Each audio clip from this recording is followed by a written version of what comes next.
tens of thousands of hard-working men and women who I know will ensure the Met delivers more trust, less crime and high standards.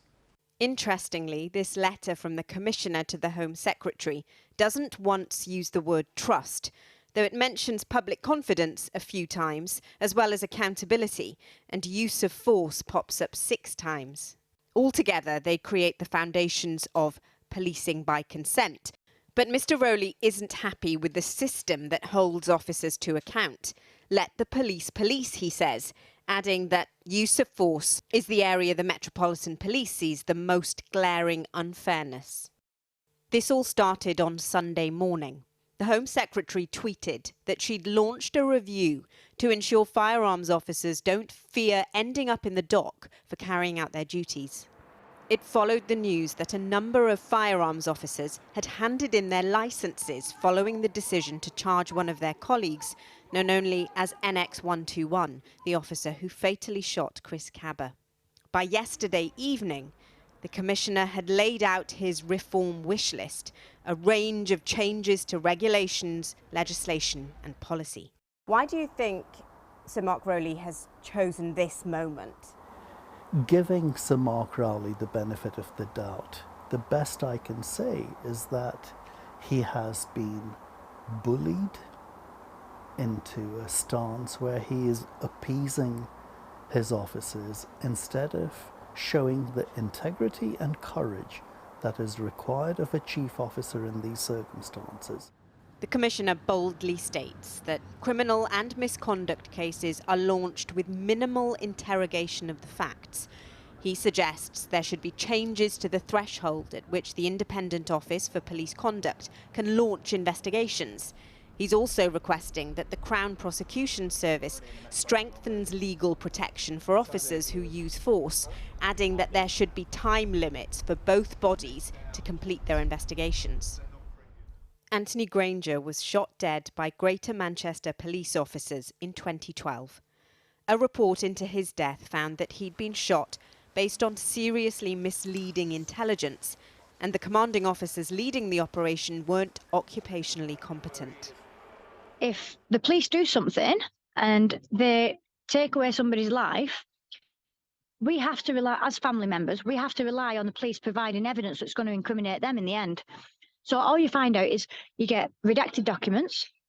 You find that the police officers don't have to give statements for 9 days, 10 days, 2 weeks, 3 weeks. They're allowed to confer with each other. All this stuff needs to be reviewed. Since the Commissioner's letter was published, the Metropolitan Police Federation and College of Policing have signalled their support for a review of the system. I fully support the position of the Home Secretary that we need a review, because you're putting somebody in a position where they make a split-second decision. In any firearm situation, it's quite dynamic. It's aggressive, there's motion, there's noise. As I said before, there's fear. And at all times, you've got to be cognizant of your responsibilities. In the first few lines of the Commissioner's turnaround plan, aimed at renewing policing by consent, he mentions that trust and the support of communities is fundamental to reducing crime. So what might the impact be of his recent rhetoric? Let us make no bones about it. What Sir Mark Rowley is seeking is a privileged and protected status for officers, which avoids not just the possibility of criminal or disciplinary sanction, but even the investigation or the scrutiny. The Home Office is yet to offer further detail on its review, but says it hopes to be done by the end of this year. Well, I'm joined now by the former Metropolitan Police Superintendent Leroy Logan, who was a founder member of the Black Police Association and its chairman for 30 years. What did you think today about the handing back of licences by firearms officers? Well, I welcomed it, but I wish they hadn't taken that action in the first place, because it gave the perception that they don't like to be scrutinised in a way that most officers have to be scrutinised. Admittedly, firearms officers have an extra responsibility, and they have more demands on them because of the nature of the calls they go to. So I understand that it's going to be difficult for them, but it seemed quite petulant that they were taking this action in the first place. And obviously they had to climb down because really their voices were heard. They wanted to get the Home Secretary and the Commissioner to look at this issue and obviously speed up the process that the IOPC and the Crown Prosecution Service take to go through these things to lead to an action or not, as the case may be. Obviously, we mustn't talk about any specific case.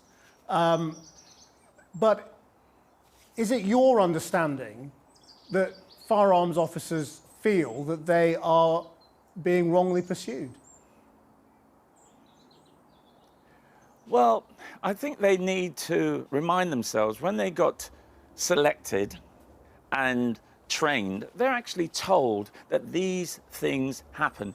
Even if you shoot someone and miss, shoot someone and injure or even kill, you're going to be investigated. So it's part of the whole gambit of being a firearms officer. Because, you know, there's a lot, it's risk and rewards. There's a lot of kudos being a firearms officer within the police service. And there's risk in that you will be a lot more scrutinised. So some people want the glamour, but not the scrutiny. Right, and how do you think those communities who already feel unsure about trusting the police will have seen this particular reaction? I mean, you called it petulant. I would imagine there would be stronger reactions to that in some quarters.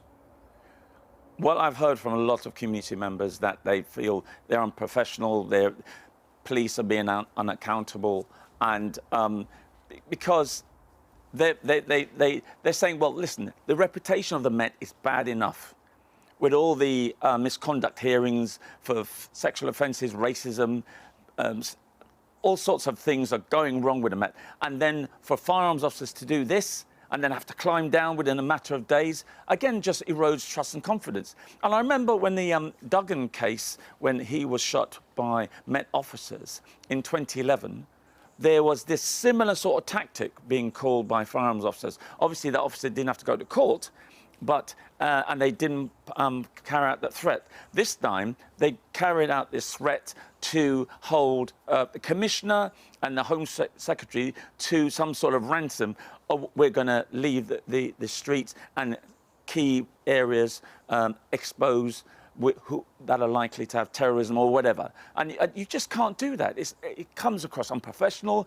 In a lot of ways, it can be a dereliction of duty, the way in which they just said, well, you know, we're going to buy into our colleagues' point of view.